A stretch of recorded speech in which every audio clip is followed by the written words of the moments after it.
Hola a todos, yo soy Parka333. Y yo Ukio. En esta ocasión, les presentamos este vídeo especial al fanfic Los Hijos de la Oscuridad, donde explicaré algunas de sus dudas con el fanfic y revelaré algunas historias alternativas del mismo. Bien, preparen sus palomitas y su bebida favorita que esto va para largo. Bien Ukio, gracias por ayudarme con este vídeo, y empecemos con las preguntas más comunes sobre el fanfic. Sí, bueno, las preguntas más comunes son estas. ¿Cómo se te ocurrió el nombre del fanfic?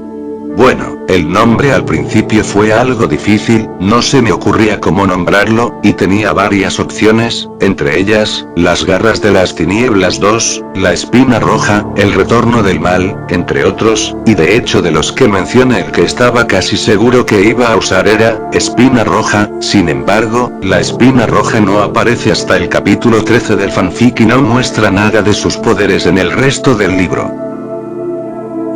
Lo nombré Los Hijos de la Oscuridad, por los nuevos personajes, o sea, Ewin, la hija de Luna. Salazar, el hijo de la Alicornio Maligna. Elrond, el hijo de Zecora, y Melkor, el verdadero Splinter definitivo. Que por cierto, en el primer borrador solo iban a ser ellos los protagonistas. ¿Por qué tan pocos capítulos? Se les hacen pocos, fueron 21 capítulos, además si bien fueron 25 capítulos en mi fanfic anterior, toma en cuenta la duración, comparemos el primer capítulo de Las Garras de las Tinieblas que solo dura 6 minutos, con el primero de Los Hijos de la Oscuridad que dura 15, ahora, se te sigue haciendo bastante corta la historia. Las Mensix aparecerán en el cuarto libro. Sí, pero al igual que en Los Hijos de la Oscuridad, no tendrán papeles muy importantes, con excepción de Fluttershy que es de los personajes más poderosos del fanfic. ¿Dónde te inspiraste para crear a Melkor, alias Morgoth y Darkseid? Melkor es un personaje inspirado de muchos lados, entre ellas el libro El Silmarillion donde hago una clara referencia al personaje con su lado malvado que se llama Morgoth, pero también está inspirado en otros personajes como Cletus Kasady, Super Android 17, Sandman, Venom, el Lagarto, el Dr. Octopus, Majin Buu, Picoro, Hulk, Bane, entre muchos otros. Melkor es un cúmulo de muchos de mis villanos favoritos del universo de Marvel y Dragon Ball Z. Y en cuanto a Darkseid, el personaje fue sugerido por uno de mis suscriptores el cual es Gonzadevi. ¿Por qué mencionas mucho el cometa rojo cuando este no aparece en todo el libro? Descuida, aparecerá en el siguiente libro. ¿Salazar tiene otra transformación más fuerte que Melkor, o la tendrá? No lo creo y si las tiene, no será más poderosa que la transformación final de Melkor. Si Melkor tenía el pelo naranja porque lo tenías rojo en unas partes. Eso es por un error en la edición, su pelo es naranja, pero como hago edición a las imágenes que uso a veces estas provocan que su pelo se vea rojo, pero en realidad su pelo es naranja. ¿Qué pasó con el cuerno de Shining Armor? Está dentro del cuerpo de Melkor guardado como un recuerdito. Bien Ukio, gracias por ayudarme con esto. Espera que aún faltan algunas preguntas. Sí, lo sé, pero la mayoría de esas preguntas ya las respondí con los primeros capítulos de los fanfics y las demás revelan demasiados detalles de las secuelas. Bien, en ese caso, si ya no me ocupas, me iré a mi negocio de panes japoneses. Sí, suerte, que te vaya bien. Bien, empecemos con el especial ahora sí. Nombres.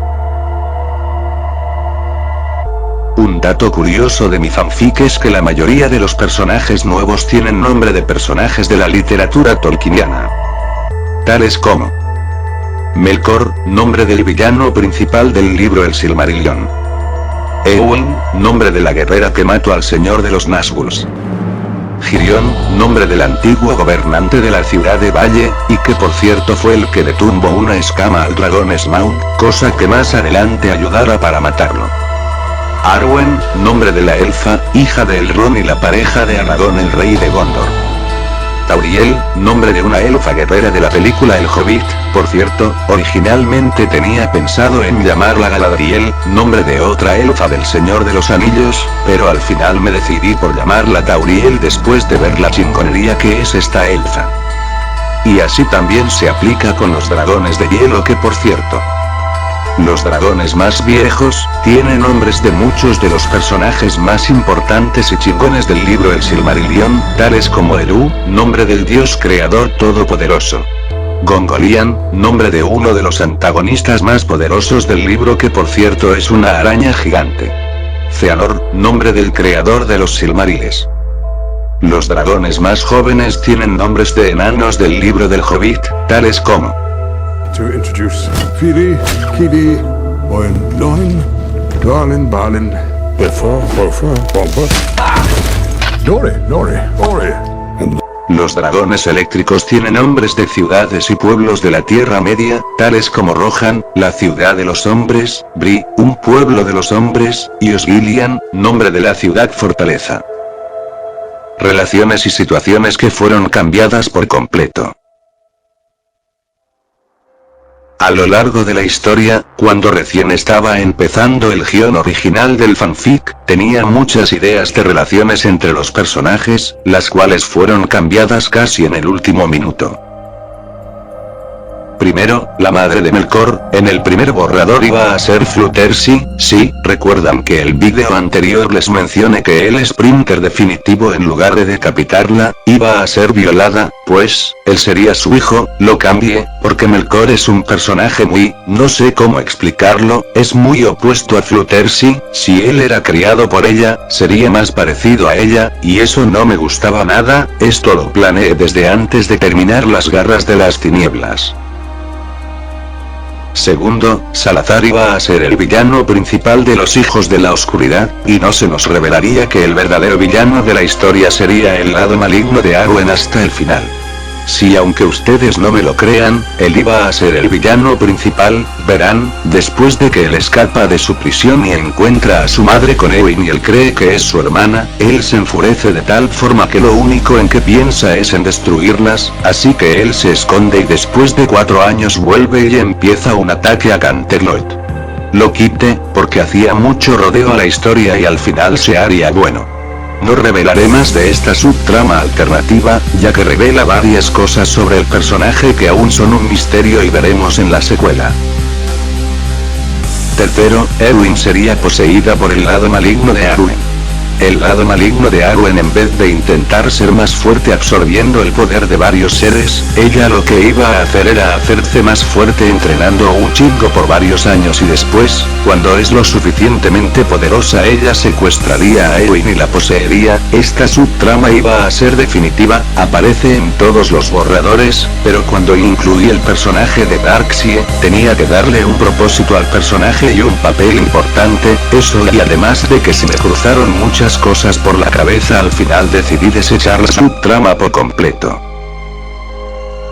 Cuarto, Elrond, el hijo de Zecora, y Zecora, tendrían un papel más importante, en el borrador original, de hecho ellos serían los que encontrarían a Arwen en el bosque y no Éowyn, y no solo eso, sino que un par de semanas después, luego de una larga investigación descubrirían que no solo estaba embarazada, sino que también, el padre era uno de los Splinters. También aparecería en la batalla final y tendría una de las armaduras negras, lo eliminé por tener exceso de personajes y revelaban varias cosas antes de tiempo.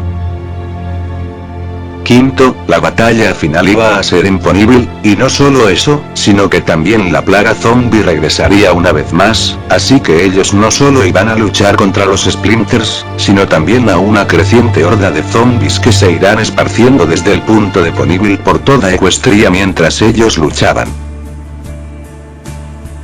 No todos los personajes nuevos son del todo míos. En un principio, los únicos personajes nuevos serían Salazar, Melkor, Elrond, Éowyn y más adelante Tauriel.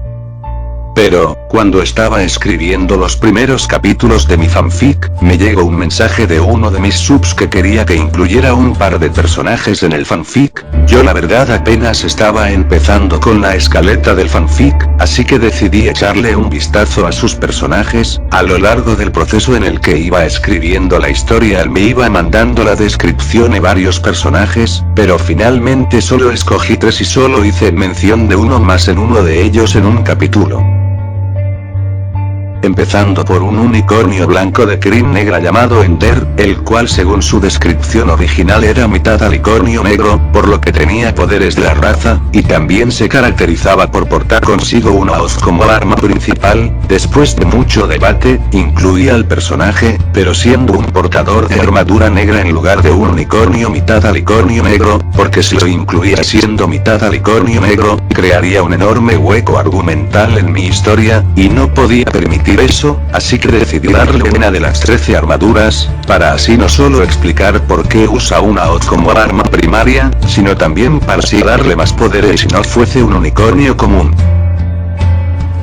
Luego él me presentó a la hermana de Ender, la cual al verdad yo no quería incluirla, porque sentía que estaba de más, pero luego recordé a Salazar. En el primer borrador Salazar iba a ser novio de la hija de Shinnin y Cadance, pero yo no conocía bien al personaje y siendo sincero no soy fan de Shinnin y Cadance, por lo que decidí cambiar a su hija por Ambra para que fuera la novia de Salazar. Así se me hizo más fácil incluirla y le di al personalidad que iba a tener la hija de Shinnin y sus conocimientos en medicina, ya que me serían útiles para capítulos posteriores. También le cambié el diseño totalmente ya que no me agradaba del todo el primer boceto que tenía su creador original. De los 3 personajes que me presento, creo que fue Ambra el que más cambió, dado a que lo convertí en el personaje que necesitaba para la historia. Pasando al tercer personaje, el cual fue Darkseid. Cuando leí la descripción del personaje, no supe qué pensar, ya que este tenía doble personalidad, o más bien, 2 lados, uno bueno y uno malo, y ambos eran muy opuestos. Finalmente me decidí por su lado psicópata. Originalmente el personaje era mitad fantasma, que si bien me pareció una idea genial, no podía incluirla, no porque no pudiera explicar de dónde sacó los poderes, sino porque no podía incluirla sin hacer estragos en el fanfic. Una luz en la oscuridad. Según el creador del personaje, ella pertenecía a una raza de ponis con poderes fantasmales que existían desde hace mucho, pero no podía incluirla, que hacer todo un alboroto en mi fanfic sería meterle más rollo, más cosas que no necesita. Por eso para explicar sus poderes fantasmales puse que era la hija de la parte maligna de Aru. Enfrentamientos y muertes eliminadas. Si en este fanfic también iban a morir varios personajes, que creían jeje. Primero, cuando recién estaba escribiendo el guión de la historia, yo tenía contemplado que en una escena Rainbow Dash y Melkor tuviesen una carrera. Rainbow intentaría capturarlo e iría tras él junto a varios de los Wonderbolt, pero como ambos son muy rápidos ellos dejan atrás a los demás creando al mismo tiempo una reimplosión sónica tras ellos. Melkor intenta perderla poniéndole obstáculos al pasar por montañas, cuevas y árboles a toda velocidad. Al final ellos dos volarían lo más rápido posible hasta arriba. Eres muy rápida, dice Melkor. Tú también, dice Rainbow Dash. Veamos si puedes seguirme en esto, dice Melkor y baja en picada lo más rápido posible, y Rainbow lo sigue, pero cuando están a punto de tocar el suelo Rainbow se detiene pero Melkor sigue y se estrella contra el piso dejando un gran cráter y desapareciendo entre la tierra. Rainbow estaba atónita, no podía creer que él se había estrellado. De repente de entre la tierra sale volando toda velocidad hacia Rainbow, Melkor y le da una poderosa patada a ella en la espalda, partiéndosela en 2, y con esto ella moriría. Cabe resaltar que en este punto de la historia no se sabía que Melkor era un Splinter y mucho menos que tuviera tanta fuerza. Segundo. Muerte de Celestia. Tenía contemplado que Celestia muriera en este libro pero creo que lo dejaré para el próximo. Así que no daré detalles. Tercero, Erwin contra Darkseid. Tenía planeado que ellas dos tuvieran un encuentro en la historia pero al final no había espacio para ello. cuarto intento de asesinato por parte de Eowyn, en cierto punto de la historia la villana mandaría a un grupo de Splinter a asesinar a Eowyn mientras al mismo tiempo enviaba a Melkor para que secuestrara a Arwen para implantarle la semilla. Quinto, pelea en el tren. En una parte de la historia Salazar, Ender y el hijo de Zecora, iban a enfrentar a Melkor sobre un tren en movimiento y al final Melkor sería arrojado a las vías siendo arrollado por el tren. Concepciones alternativas. A lo largo de la historia Tauriel iba a ser concebida en momentos y situaciones completamente diferentes. Primero, Tauriel nacería unos meses después que Eowyn, al inicio del libro, como mencione en el especial Las Garras de las Tinieblas, al final se descubriría que ella estaba embarazada. Bueno, su hija sería Tauriel quien se criaría al lado de Eowyn y crecería juntas como hermanas. Segundo, la Alicornio maligna pondría un hechizo sobre todo Canterlot haciendo que todos quedaran inconscientes, todos menos Eowyn quien en ese entonces tenía puesto el collar de la gema azul que la protegía del hechizo. Ella no sabía qué era lo que pasaba, y corre al cuarto de Arwen al escuchar un fuerte grito. Ella abre la puerta y lo que ve es al Splinter penetrándola repetidamente. Ella estaba asustada, quería pedir ayuda, pero todos yacían inconscientes. De repente aparece la unicornio sin pelo frente a ella y ahí es cuando posee a Eowyn el ser. Esta no solo era una versión alternativa de cómo Tauriel iba a ser concebida, sino también de cómo Eowyn era poseída por la parte maligna de Arwen. Ella despertaría pensando que todo fue una pesadilla, pero poco a poco la alicornio maligna la iría controlando. Tercero, Tauriel nacería al final del libro, que en aquel entonces era la mitad, cuando el tercero y el cuarto libro eran uno solo. Esto está ligado a una escena eliminada y otra cambiada de lugar. Arwen sería secuestrada y violada repetidamente por varios Splinters. Ella se embarazaría y tendría a Tauriel meses antes de la llegada de la luna roja. Explicar esta subtrama es todo un show, ya que esta en sí cambia el orden de varios sucesos de la historia y también cuenta varias cosas de la misma, sin mencionar que también cuenta varias cosas que veremos en la desolación de las tinieblas. De todas estas versiones al final me decidí por la del bosque por tratarse de la menos violenta y explícita. Bien, eso ha sido todo por el momento. Les contaría más cosas sobre el fanfic, pero aún falta mucho que contar en la precuela y secuela. Bien. Soy Parka333. Hasta la próxima.